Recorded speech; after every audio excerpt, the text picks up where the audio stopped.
Kita menurunkan logistik ini dibantulah sama teman-teman yang mengerti soal ini kan konteks bagaimana mempersatukan sehingga betul menjadi efisien semua logistik kita dan bisa menurunkan dengan target yang jelas. 5 tahun ini Anda menurunkan logistik cost apa yang diperlukan, apakah duitnya, apakah apanya, yang mana yang menjadi prioritas. Nah, ini aja yang kita lakukan bersama-sama dan saya percaya kita bisa. Terima kasih. Ya, luar biasa. Dan masih ada 2 Ibu Bapak, Pak Rahman dari Matchline Indonesia, kemudian Mbak Afi yang saya kenal jadi Gong. Pak Rahman saya kira dari sisi user ini, yang kita pengen tahu juga dari sisi user apa sih yang diperlukan supaya tadi yang disampaikan tadi logistik nasional ini bisa lebih terintegrasi, lebih efisien, lebih produktif sehingga daya saing ekonomi nasional kita bisa tingkatkan. Mumpung ini ada tadi kesempatan, ada peluang 5 tahun ke depan pemerintahnya lebih komit gitu mudah-mudahan. Silakan kita berikan applause untuk Pak Rahman. Jadi saya akan melihat tema kita kan ASEAN, ekonomi ASEAN, One Economic ASEAN. Saya ingin melihat dari perspektif international trade sebagai pelaku. Di sini saya yakin juga ada rekan-rekan dari shipping line dan juga dari freight forwarding atau logistik. Ya, apakah memang Indonesia siap dalam ekonomi ASEAN? Kalaupun siap dalam hal apa? Mungkin kita mulai daripada next, ya, global trade global, international global trade itu drivernya adalah China. China menguasai 50% international trade. Jadi kalau kita bicara mother vessel routingnya mother vessel itu selalu drivernya China, karena mereka yang filling the space. Kalau China downfall karena typhoon atau karena ekonomi, space jadi open, barulah negara-negara lain akan dapat. Disitulah mungkin bapak-bapak freight forwarding akan dapat rate murah dari Indonesia. Tapi ketika China penuh, kargo-kargo dari China penuh, dari Indonesia pun rate akan mahal. Dapetin space susah. Dan itu akan saya jelaskan nanti. Ya. Jadi ketika kita bicara international trade, ketika kita bicara shipping line, karena saya dari shipping line, the way kita menentukan port-port mana yang kita call, itu tidak hanya port capacity-nya, tapi kargo yang berasal dari daerah itu, dari negara itu juga menentukan. Shipping line is a profit-oriented business, just like the other business. Sama seperti bisnis yang lain, sama seperti Indomobilnya Pak Subronto Laras. Shipping line pasti akan mencari kargo-kargo yang mau bayar mahal. Apakah kargo itu ada di Vietnam, apakah di Singapura, di Thailand, atau di Indonesia? Mana yang lebih bayar mahal, dia akan prioritas dapat call, port call. Ya. Kalau kita lihat di sini, saya lupa bawa pointer, semua mother vessel, ini bukan hanya Maersk Line, ini semua, mayoritas mereka melalui Selat Malaka. Ya, karena apa? Karena itu yang paling efisien dari segi cost untuk membawa barang-barang dari Asia Tenggara. Makanya 2 port di sana, Tanjung Pelepas dan Singapura bersaing karena mereka paling strategis. Dalam persaingan yang kompetitif sekarang, seperti Pak Lino jelaskan tadi, bunker cost meningkat 600%. Jadi game di shipping line ini adalah bottom line cost reduction. Ya, setiap deviasi tambahan routing yang tadinya melalui Singapura atau Malaysia, kemudian harus berbelok ke Indonesia, maka ada additional bunker cost. Nah, di situ harus dapat kompensasi dari cargo value-nya, yang kita akan lihat di slide berikutnya. Ya, next. Nah, tadi saya bicara China. Di sini kualitatif survei yang dilakukan. Negara-negara mana yang menjadi first alternative to China? Sekali lagi ini kualitatif. Mudah-mudahan kurang jelas ya. Kalau kita lihat Indonesia, potensial advantage Indonesia adalah low operating cost. Di sini masih labor. Ya. Kemudian last labor pool. Jadi untuk labor intensive manufacturing seperti garment, Indonesia masih menjadi pilihan. Ya. Tapi coba kita lihat saingan terdekat. Forget Malaysia, forget Singapura, just compare with Thailand and Vietnam. Ya. Thailand mereka punya kelebihan strong transportation and utility infrastructure. Nanti di slide berikutnya akan saya perlihatkan perbandingannya seperti apa. Kemudian environment for attracting expatriate business. Ketika Thailand mengalami shutdown kudeta di Bangkok, ekspor mereka tidak terganggu, Pak. barang dari Cibitung mobil ke Pakistan nggak bisa keluar ya Pak Subronto. Hanya gara-gara truk mogok, nggak perlu nunggu ada kudeta untuk membuat ekspor kita terganggu. Vietnam hampir mirip sama Indonesia, tetapi Vietnam kalau kita lihat di sini secara kualitatif, mereka cukup agresif dalam insentif untuk attract manufacturing investment. Jadi kalau kita lihat di sini, Indonesia masih labor cost sebagai competitive advantage. Ya, next, saya cepat, slide saya juga tidak banyak. Nah ini Indonesia Logistic Performance Index. Ya. Kalau kita lihat Logistic Performance Index seperti ini, Anda bisa lihat bahwa Indonesia itu sudah improve di antara 160 negara di dunia. So 6 points improvement, which is good. Ya. Tetapi kita tidak bersaing dengan 160 negara. Kita bersaing dengan tetangga-tetangga sebelah kita, Vietnam, Thailand, Singapura, Malaysia. Ya, kita nggak bersaing dengan Lisbon, kita nggak bersaing dengan Nigeria. Nah, bagaimana posisi kita terhadap ASEAN countries? Ya, we only number 4, yaitu dalam hal logistic competence and timeliness. Tidak ada satu item pun yang kita ranking ketiga, apalagi pertama. Ya. Dan kalau kita lihat, kita ada di ranking terakhir itu dalam international shipment.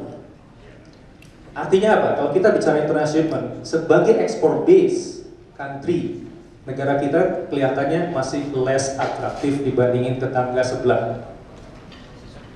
Ya. Dibandingin tetangga sebelah rumah kita masih less atraktif. Karena international shipment kita masih urutan terakhir nomor 6. Next. Ini juga agak blur. Itu growth-nya sudah paling besar dibandingin growth lain in the last 5 years. 156%. Jadi in terms of port capacity, we are doing good, Pak. Tapi apakah itu cukup untuk attract investment high value cargo untuk datang? Karena kalau kargonya tidak high value, itu juga menjadi less atraktif untuk shipping line calling ports di Indonesia. Karena mereka akan prefer calling port-port lain yang mau bayar lebih mahal. Dan kargo yang mau bayar lebih mahal umumnya adalah high value cargo, otomotif misalnya. Tapi kalau garment-garment yang intermediate, bahan tekstil, palm oil, unlikely mereka akan mau bayar lebih mahal. Ya. Dan sebagai business profit oriented, ya kita akan cari mana yang mau bayar lebih mahal. Kalau kargo yang mau bayar mahal itu banyaknya di Vietnam, maka Vietnamnya akan jadi prioritas untuk di-call. Kalau kargo yang mau bayar lebih mahal itu adanya di Thailand yang akan jadi prioritas untuk di-call. Jadi port capacity, only port capacity is not enough for us to attract the international trade to come. Next. Nah, sekarang saya mau perlihatkan top 10 export commodities. Ya. Kita bisa lihat Indonesia export commodities masih didominasi oleh natural resources, base atau intermediate products. Saya tidak bandingkan Malaysia dengan Singapura. Saya lupakan dulu. Kita bandingkan dengan Thailand, Vietnam karena geografi, kondisi, education, people hampir sama. Thailand export commodities sudah high value cargo, bapak-bapak, ibu-ibu. Ya, Thailand port commodities di sini sudah ada computer, ada delivery trucks, gold, otomotif. Thailand ini Detroitnya ASEAN ya Pak Subronto ya. Vehicle part. Bandingkan dengan Indonesia, urutan 1 sampai urutan 9 bahkan 10 itu masih natural based resource. Mana yang mau bayar lebih mahal? Sudah pasti yang high value cargo. Tidak hanya high value cargo, tapi dia kargonya lebih ringan. Karena kalau kapal kita 10.000 TEUs, kita ngangkut kargo-kargo yang berat, isinya nanti cuma 8.000 TEUs ya. The way we make money kan jualan Pak. Sama seperti rumah, kita nggak bisa terus-terusan konsumsi. Kita harus nyari duit. The only way untuk nyari duit ya dagang sama negara lain. Tapi gimana kita mau dagang negara lain kalau mereka juga nggak tertarik untuk datang ke kita? So that's my conclusion. Terima kasih Pak. Itu saja. Sehingga ongkos untuk ekspor impor khususnya adalah ekspor garam mentah itu terlalu mahal gitu. Nah, kemudian yang kedua adalah kita punya impres tentang kapal di dalam negeri. Kenapa nggak terjadi perubahan? Saat ini banyak kapal dari luar, tapi benderanya Indonesia. Karena memang saat ini kebijakan-kebijakan yang lain belum mendukung, sehingga tidak mungkin pada akhirnya kita menggunakan kapal di dalam negeri. Akibatnya, sektor defisit jasa di Indonesia 78% defisit jasa itu berasal dari biaya logistik khususnya adalah pengapalan. Itu juga menjadi problem kita.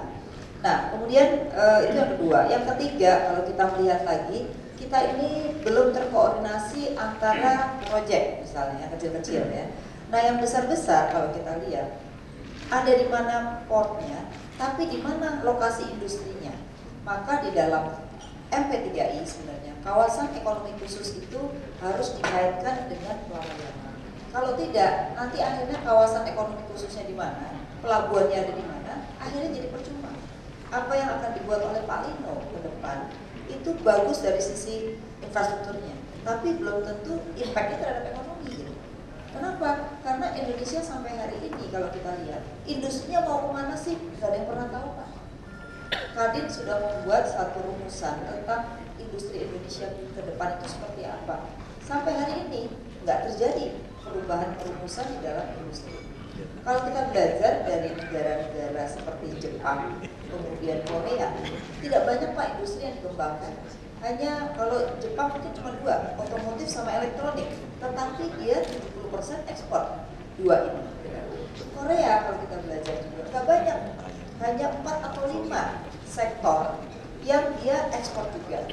Oleh karena itu dua negara ini sekarang sudah masuk pada negara high income, bukan lagi middle. Ya, kita masih pada middle yang kemungkinan bisa middle income trap.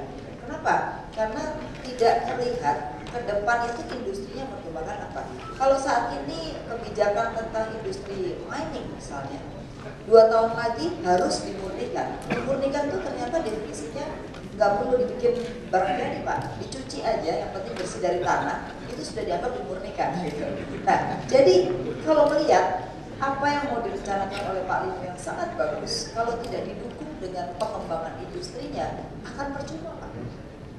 Ya, dan pada akhirnya kita akan percuma membangun infrastruktur yang tidak terkait dengan ekonominya, itu yang pertama. Nah, kalau kita lihat dari perkembangan di ASEAN sendiri, kita bisa melihat pertumbuhan ekonomi kita sekarang kalah Pak. Tadinya kita nomor 2 dunia, sekarang kita kalah dengan Filipina dan juga dengan Malaysia. Yang pertumbuhan ekonominya sekarang justru lebih tinggi dari Indonesia ya. Nah, jadi kalau melihat ASEAN ini yang akan bersaing berapa negara sih? Kita akan bersaing dengan 5 negara, ya, Thailand, kemudian Singapura, Malaysia. Nah, oleh karena itu sebenarnya ada peluang Indonesia itu ke negara-negara seperti Myanmar, ya, kemudian Vietnam, itu masih ada peluang. Jadi orang Indonesia yang invest ke sana, gitu. Nah, kemudian kalau dikaitkan tadi dengan infrastruktur, sebenarnya kita jangan bicara ASEAN. Kenapa? Saat ini dengan ekspor impor kita yang sekarang, kita tuh sudah ASEAN plus China itu sudah 45%. Jadi menurut saya kalau dengan MEA kita nggak ada apa-apanya Pak. Artinya kita harus bicara tentang Asia Tenggara, Asia Timur. Kalau tidak, pasar kita nggak akan bertambah. Itu sudah mencapai yang namanya 45%. Sehingga mestinya kita juga berpikir tidak hanya MEA, tapi kita sudah harus berpikir mencari-cari pasar di Timur Tengah. Kita mencari pasar di Afrika Selatan yang kondisi komposisi masyarakatnya mirip dengan Indonesia gitu. Nah, saya lihat kerjasama kita dengan negara-negara di Asia Tenggara, Asia Timur, Timur Tengah itu sedikit Pak, belum banyak. Bahkan ekspor impor kita hanya 0,00 sekian. Nah, kalau ini nggak digarap sebenarnya, maka infrastruktur yang kita bangun tidak akan berkembang banyak kalau hanya dengan ASEAN. Ya, itu catatan penting. Kalau kita bicara tentang MEA, jadi kalau kita bicara tentang MEA saja, maka yang dikatakan tadi benar, kita hanya jadi pasar. Kita tidak menjadi negara produsen untuk memenuhi sana. Kenapa? Karena sekarang sudah mencapai 45% dan tidak ada kapasitas lain. Jumlah penduduknya kan jauh Pak di bawah kita. Kalau kita lihat jumlah penduduk mereka itu jauh lebih kecil. Ini bisa kita lihat. penduduknya Indonesia paling besar, yang lain relatif kecil. Jadi marketnya ini sudah tidak bisa diekspand lagi, Pak. Jadi artinya kalau kita membangun tadi, port tadi, hubungannya dengan ini jadi kecil. Kita harus bicara sekarang ke market paling besar. Memang benar bahwa dari 878 miliar US dollar ini kontribusinya lebih dari 50% adalah konsumsinya, bukan produksinya. Karena I-nya atau investasinya itu hanya 10%. Berarti kalau PDB-nya 878 hanya sekitar 800 triliun. Ya, sedangkan 50%-nya adalah konsumsinya gitu. Nah, ini juga menjadi perhatian, ada kaitannya dengan infrastruktur, khususnya adalah kalau import bawa barang banyak, tapi begitu ekspor barangnya kecil. Makanya kenapa biaya logistiknya mahal? Karena begitu kembali kapalnya tidak membawa barang apa-apa, maka kita dikenakan 2 kali biayanya gitu. Nah, ini yang harus kita pikirkan. Artinya apa? Kita harus memikirkan bahwa import yang mana yang kita butuhkan ketika harus kembali, berarti industri apa yang akan kita kembangkan gitu. Jadi ini juga harus menjadi supply chains. Supply chains itu nggak pernah kita bicarakan. Padahal itu ada kaitannya bicara tentang supply chains, ada bicara dengan infrastruktur. Nah, ini juga tidak kita bicarakan. Jadi ini juga menjadi kendala kita bahwa pertumbuhan ekonomi kita tertinggi di ASEAN, hanya saja kontribusi konsumsinya yang jauh lebih tinggi. Nah, kemudian apa sih pilarnya yang ke depan lebih dalamnya itu yang akan terjadi? Di sini kalau kita lihat arus barang bebas, arus jasa juga bebas. Jadi nanti perusahaan iklan segala macam juga boleh asing gitu. Karena sudah bicara transaksi jasa atau jasa semua sudah dibebaskan, tidak ada lagi tarif ya. Kemudian bebas investasi.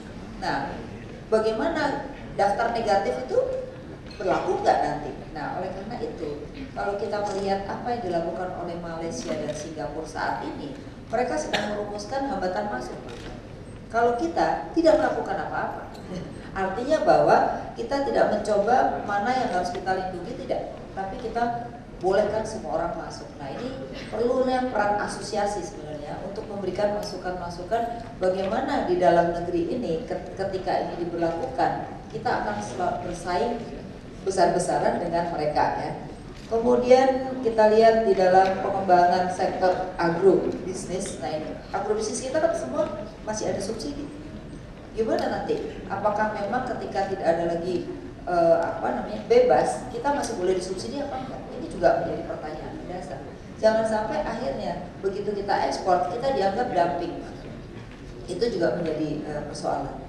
Lalu bicara tentang kawasan dengan pembangunan ekonomi yang merata. Ini juga kita lihat mempersempit kesenjangan pembangunan antar negara ASEAN, ya kan? Selama ini Indonesia produksi pun tidak hasilnya langsung melalui Singapura baru ke negara lain, maka terjadilah harga lebih rendah di Indonesia dibandingkan harga setelah dari Singapura. Ini juga persoalan. Kenapa? Bagaimana kalau kita bisa membangun internasional, tidak harus melalui sana, kita yang mendapatkan keuntungan lebih besar dibandingkan negara lain. Jadi ini integrasinya. Lalu pendekatan koheren hubungan ekonomi eksternal, partisipasi yang semakin meningkat dalam global value chain. Jadi kalau ditanyakan adalah apakah kita harus membangun industri, harus barang jadi? Jawabannya tidak. Tapi paling tidak kita bisa membuat menjadi supply global value chain. Global value chain artinya gini, kita intermediate product aja. Kalau kita bicara intermediate product, harga komoditas turun, intermediate produknya nggak turun. Kenapa? Karena barang itu sudah diproses. Nah, yang bahaya adalah kalau kita main komoditas terus, maka ke depan sulit bagi kita untuk mencari nilai tambah, apalagi meningkatkan keuntungan dari usaha-usaha yang ada di Indonesia. Nah itu, oleh karena itu kita melihat dari perbandingan ini sebenarnya dari jumlah penduduk, kemudian, nah ini juga begitu. Kalau kita lihat struktur.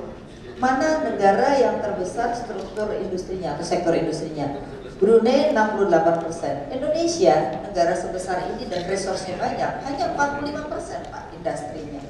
Lebih banyak ke sektornya sekarang jasa. Nah, kenapa ini terjadi? Karena begini kalau saya melihat, sejak era otonomi daerah, bonus kepala daerah itu ditentukan dari PAD.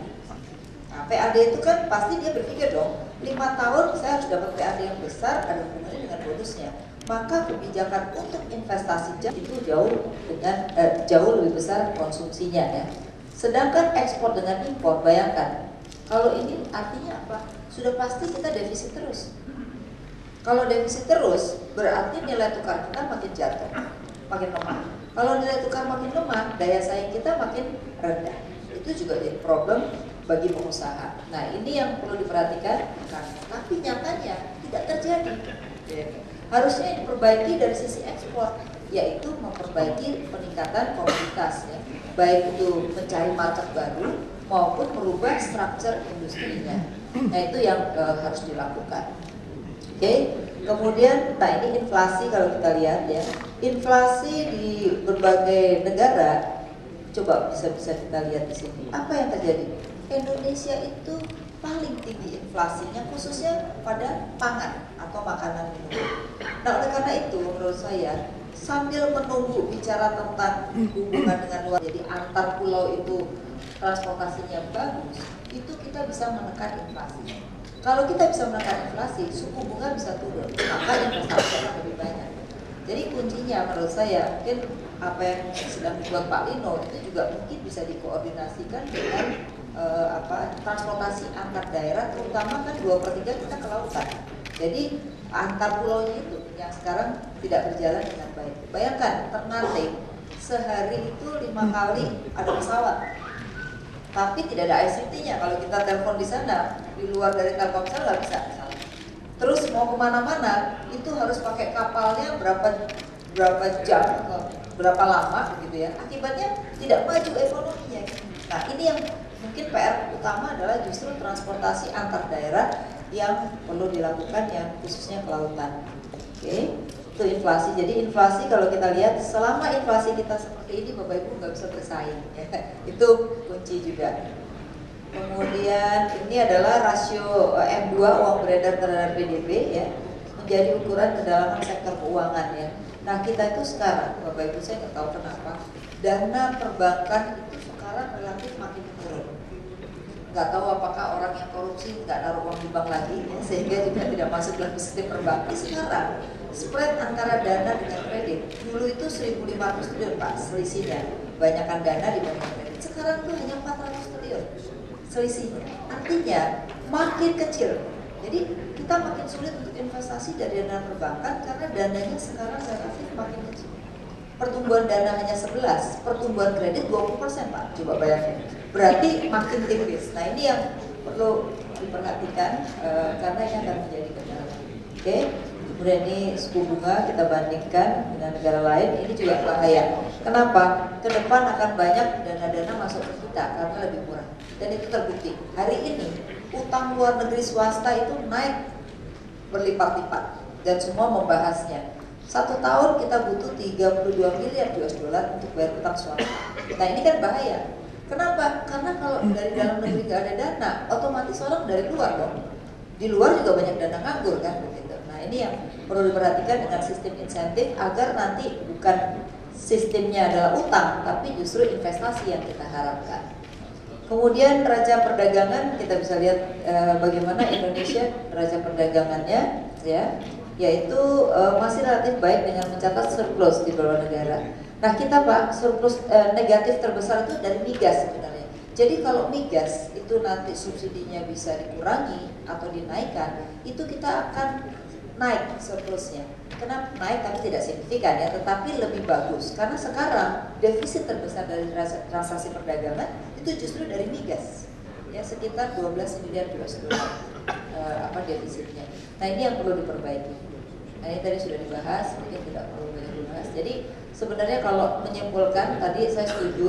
Jadi saat ini kita masih menjadi market, tapi bagaimana justru infrastruktur ini bisa mendukung industri dan bicara tentang ekspor itu adalah kewajiban kita untuk bicara tentang sisi ekspornya. Jangan terus menekan impor, tapi justru ekspor yang kita tingkatkan. Dan yang kedua, substitusi impor. Substitusi impor ini tidak terjadi. Kenapa? Ketika investasi besar, impornya juga jadi besar. Kenapa? Mesinnya impor, bahan bakunya impor. Nah, kalau udah bikin pabrik, kan nggak mungkin di stop. Oleh karena itu, kenapa sekarang surplus daripada transaksi dagang yang non migas itu sekarang surplusnya makin kecil. Kenapa? Karena ternyata banyak industri baru di Indonesia yang berdampak justru pada impor. Nah ini berarti harus ada substitusi impor. Kalau tidak, ke depan makin ekonomi kita makin bagus, ya, defisitnya makin tinggi, rupiahnya makin melemah, sehingga middle income trap terjadi, kemiskinan makin tinggi. Ya. Itu yang sebenarnya jadi maju kena mundur kena sebenarnya. Nah, oleh karena itu kita harus merubah pola pikir kita untuk tadi. Jadi transportasi, kemudian kita bicara infrastruktur untuk meningkatkan ekspor dibandingkan hanya bicara tentang mengerem impor. Terima kasih. Saya jadi harus menyentil beliau juga karena di banyak survei beliau ini kandidat di kabinet mendatang juga gitu, di Bappenas dan juga BUMN. Ya mudah-mudahan yang ada di panggung ini nanti masuk semua gitu. Amin. Kita berikan aplaus. Dan satu yang saya berikan catatan Ibu Bapak, Mbak Filiani menekankan bahwa pembangunan logistik nasional dengan perbaikan dari sisi portnya, kemudian dari sisi infrastrukturnya, dari sisi shipping lainnya dan lain-lain harus diikuti peningkatan kapasitas domestik. Jadi industrinya harus jalan. Jadi bukan supaya tidak sekedar tergantung dengan raw material, supaya tidak kemudian kita hanya impor saja, tetapi juga bagaimana meningkatkan ekspor. Saya membayangkan, saya mungkin titip ke Pak Sofyan, Pak JK dan Pak Jokowi barangkali sebagai Presiden dan Wapres terpilih sekarang dan nanti begitu dilantik itu kalau ke publik tidak menunjukkan Samsung atau Apple. Mohon maaf kalau saya sebut brand sekarang. Jadi kalau nanti Presiden menunjukkan Apple seperti ini ya semuanya akan pakai Apple gitu. Jadi kita defisit teknologi. Presiden kita sekarang kemana-mana iPad atau iPhone yang ditunjukkan. Jadi semuanya pakai itu. Jadi kita impor. Nah saya harapkan nanti yang dibawa Pak Jokowi dan Pak JK itu Polytron, smartphone. Mohon maaf ini saya pakai merek juga karena kalau itu nanti didorong semua pakai itu. Pak Rahman punya muatan gitu ekspor Polytron kemana-mana begitu. Karena kapasitas itu juga bagus. Ini saya jadi promosi merek ya. Karena memang bagus. Kita menggunakan itu juga. Dan Pak Sofyan juga sudah ini bukti pelaku karena beliau juga ekspor GS kemana-mana gitu. Saya juga sebut merek Pak nih Pak. Harus dibayar mahal nih saya Pak. Oleh Pak Sofyan gitu kan. Kalau kita punya kapasitas domestik yang besar, punya produk yang bagus untuk diekspor, nanti shipping lain, kartu lain juga pasti akan lebih tertarik untuk invest ke Indonesia seperti sebagai Pak Rahman. Itu saya kira yang bisa sampaikan catatan dari pembicaraan terakhir dari Bu Afi dan dari semua narasumber Ibu Bapak. Masih ada waktu untuk tanya jawab. Saya buka satu sesi. Kalau ada yang ingin. Tadi berdasarkan kajian kami, nama saya Setiadi. Saya dari Supply Chain Indonesia. Kita lembaga independen untuk bidang pengkajian di bidang logistik. Kalau kita melihat implementasi dari Sisopnas, itu kajian kami menunjukkan bahwa untuk tahap pertama 2011-2015 itu sekitar 70% dari rencana aksi yang ada itu akan gagal. Mengapa seperti itu? Banyak hal, termasuk tadi beberapa kata kunci mengenai integrasi, koordinasi dan sebagainya. Nah, untuk ke depan mau tidak mau itu harus direvisi. Ya, beberapa hal termasuk di situ adalah perlu adanya penguatan koordinasi antar lembaga dan antar institusi. Hal yang lain adalah kita melihat juga ada dua hal. Untuk kebetulan tadi juga terkait dengan yang disampaikan oleh Pak Yuki. Bahwa yang pertama kita tidak mempunyai kelembagaan yang kuat, kelembagaan logistik nasional yang sifatnya permanen. Itu yang pertama. Yang kedua terkait dengan posisi atau kedudukan dari Sisloknas. Pada saat ini itu kan hanya sifatnya atau berupa perpres. Nah, sementara yang diatur oleh sistem logistik nasional itu levelnya justru ada di undang-undang. Bapak dan Ibu tentu tahu bahwa undang-undang tentang pelayaran itu ada. Kemudian undang-undang penerbangan, lalu lintas dan angkutan jalan raya, kemudian tentang pelayaran, itu semuanya sifatnya atau bentuknya adalah undang-undang. Nah, sementara payungnya itu justru perpres. Nah, maka perlu ada pemikiran ke depan bagi pemerintahan yang baru untuk mulai menginisiasi pembentukan undang-undang logistik. Yang kedua adalah bahwa kita tidak punya rencana pembangunan jangka panjang dalam bidang logistik. Kita punya RJPN, tapi itu sifatnya umum dan itu tidak spesifik mengenai logistik. Nah, ini juga akan terkait dengan tadi yang disampaikan oleh Pak Lino mengenai kepastian bagi investor.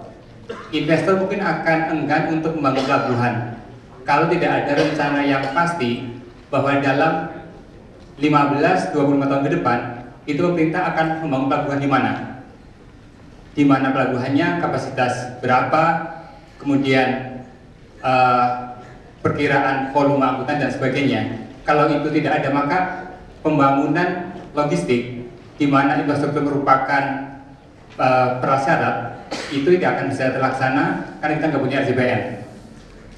Kemudian yang ketiga yang ingin saya sampaikan terkait dengan tol laut. Kebetulan kami beberapa bulan ini mengkaji tentang tol laut. Kebetulan hari ini dimuat di Bisnis Indonesia dan di halaman 3 itu kita sudah melakukan kajian mengenai implementasi dari tol laut. Salah satu hal yang menyebabkan orang kemudian ragu dengan tol laut adalah mengenai ketidakseimbangan muatan. Ya, tadi disampaikan bahwa muatan dari barat itu lebih besar daripada timur. Nah, ini sebenarnya bisa kita antisipasi atau bisa kita pecahkan dengan kita mencoba untuk membuka atau menentukan pelabuhan masuk. Jadi kalau di wilayah barat itu kita bisa menggunakan pelabuhan Kuala Tanjung itu hanya untuk arus masuk barang dari negara-negara tertentu. Karena posisinya di sebelah barat, maka itu kita peruntukkan untuk negara-negara ASEAN, Asia, kemudian dari negara-negara Timur Tengah. Nah, kemudian kalau misalnya dari timur yang posisi masih kosong angkutannya, itu bisa kita peruntukkan, kita khususkan untuk negara-negara seperti Korea, China, kemudian Jepang, dan USA. Dengan cara seperti ini, maka keseimbangan muatan itu akan menjadi bisa sedikit banyak mulai terpecahkan. Mungkin demikian yang bisa saya sampaikan dan titip untuk Bapak-bapak dan Ibu yang mungkin nanti akan duduk di kabinet. Ya, ini sesuatu yang baik Bapak Ibu, demikian dari kami. Terima kasih. Assalamualaikum warahmatullahi wabarakatuh.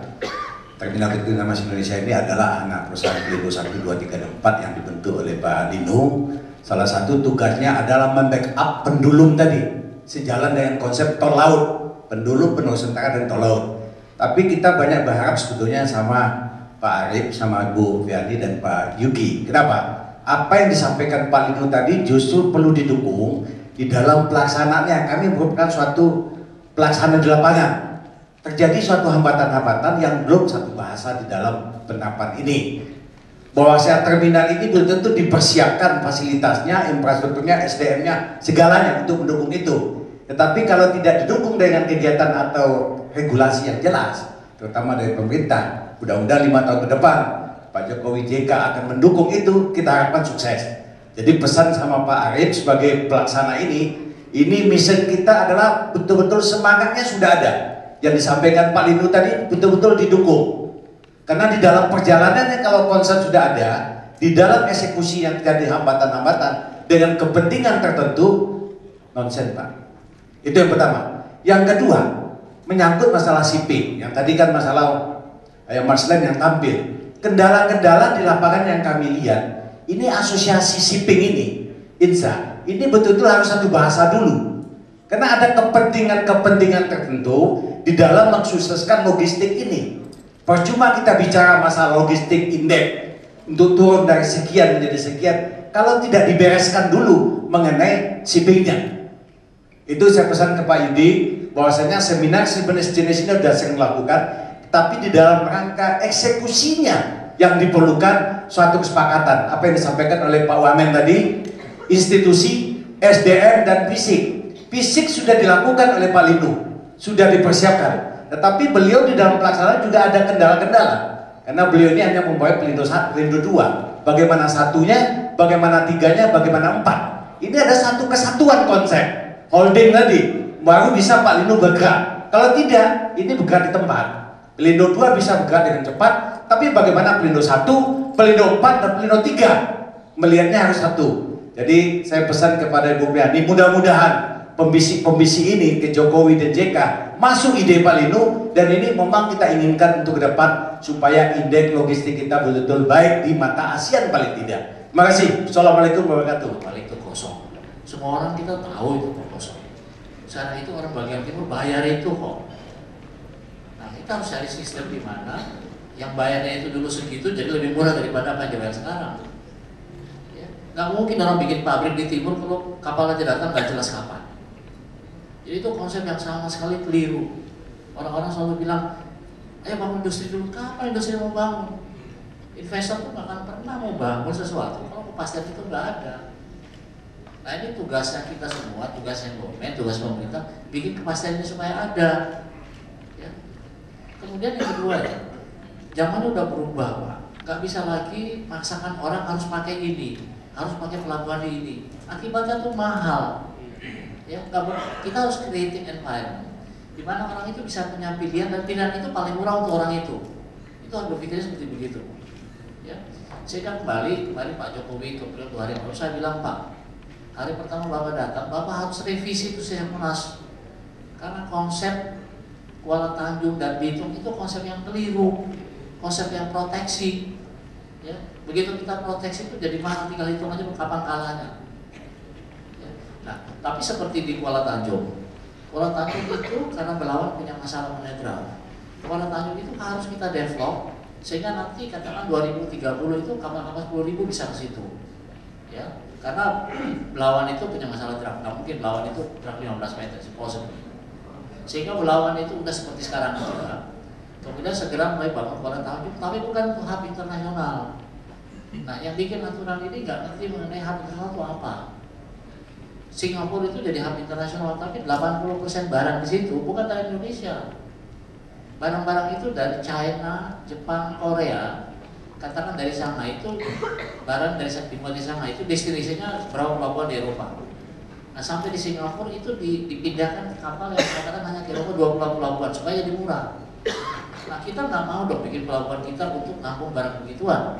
Sementara itu di domestik kita begitu banyak kita butuh untuk pelabuhan di mana-mana.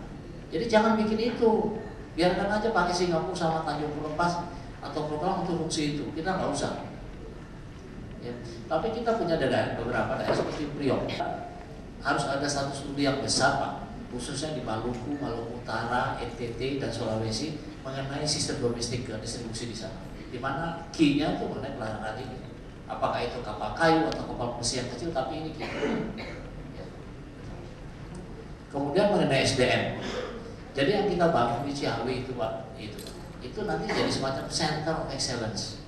Nah, tapi itu nggak boleh hanya di situ, itu harus disebarkan di seluruh Indonesia. Tapi itu biar ada satu institusi di mana kita juga bisa sama dengan di mana-mana. Nah itu virus itu nanti yang di spread out ke seluruh negeri. Kemudian mengenai TPI tadi, TPI itu sebenarnya saya sponsornya mula-mula, ya waktu saya sampaikan ini padahal 2 tahun yang lalu. Tapi terus terang saya juga kecewa ya, karena pelindung masing-masing pelindung itu punya prioritas sendiri-sendiri. Jadi dorong itu setengah mati karena bantu dengan setengah hati. Tapi sekarang begitu tahu jadi pelolot, semua orang mau ikut gabung. Nah ini kan jadi ya ini kepalanya mesti dirubah semua, nggak boleh kayak gitu cara berpikir. Ya. Jadi hilangin deh itu mengenai ego sektoral ya, bantu sama-sama beresin negeri ini. Dan ini bisa, kita bisa nikmatin di kue yang besar tadi yang kita bikin sendiri gitu. Karena biar bagaimanapun tuh ada skala ekonomi Pak. Nah ini yang menjadi problem kita. Era otonomi itu bukan berkolaborasi, tapi kebanyakan justru masing-masing. Justru era sekarang tuh mulai berkolaborasi. Misalnya 5 atau 10 kabupaten, cukup 1 misalnya. Nah ini harus dihitung Pak. Bagaimana pendekatan-pendekatan skala ekonomi itu untuk membangun pelayanan rakyat. Nah mungkin di Hasanuddin bisa memikirkan ini Pak, di mana sih sebenarnya keperluan-keperluan yang harus dilakukan. Jadi tidak setiap kepala daerah itu menganggarkan semua bikin pelabuhan karena dia menganggap daerahnya kelautan misalnya gitu. Nah jadi harus dikombin seperti tadi gambarnya Pak Lino juga, tidak hanya laut tapi juga daratnya gitu. Jadi kita bicara tentang kelautan tapi juga daratnya. Nah ini yang mungkin menurut saya sih perlu dilakukan kajian Pak, sehingga nanti pelabuhan mana sebenarnya efektif dan berapa skalanya. Terima kasih. 9.30 tadi sampai siang hari ini. Kalau saya buka sesi lagi pasti masih akan banyak nih yang akan berpendapat, tapi karena waktu sudah tidak memihak pada kita, waktu jualan yang akan mengakhiri pertemuan ini. Katanya kalau waktu itu begini-begini, waktu adalah uang. Jadi kita akhiri, saya tidak akan perpanjang dan saya tidak akan membuat kesimpulan karena tadi sudah apa namanya disampaikan oleh para pembicara dan sudah ada rekomendasi juga dari Pak Yuki tadi. Hanya catatan saja, Ibu Bapak, PR buat kita semua dan buat pemerintahan ke depan adalah segera melakukan reformasi sistem logistik nasional, saya kira, yang lebih terintegrasi, yang lebih holistik begitu, supaya opportunity di depan mata kita bisa kita manfaatkan lebih baik di tahun-tahun yang akan datang. Tetapi itu semua kuncinya adalah dieksekusi, seperti yang ditekankan oleh semua pembicara, saya kira. Kalau tidak berani melakukan, ya kita akan kembali lagi ke wacana dan kembali lagi akan mengulang problem yang sama seperti subsidi BBM yang tiap tahun dibahas tapi nggak pernah ada eksekusi. Saya kira itu dari saya. Kita sampaikan terima kasih yang sebesar-besarnya kepada para pembicara, terutama kepada Pelindo II Pak Lino selaku Direktur Utama, kemudian Mbak Filiani, kemudian Pak Yuki, Pak Rahman dan Pak Sofyan Manandi yang sudah lebih dulu pamit tadi. Kita berikan aplaus ya untuk beliau, untuk semua pembicara. Terima kasih kepada para peserta yang luar biasa sampai last minute masih tetap menyimak dengan seksama. Terima kasih dan saya Arif Budi Susilo dari BIS Indonesia. Mohon maaf kalau ada kekurangan selama memimpin acara diskusi pada siang hari ini.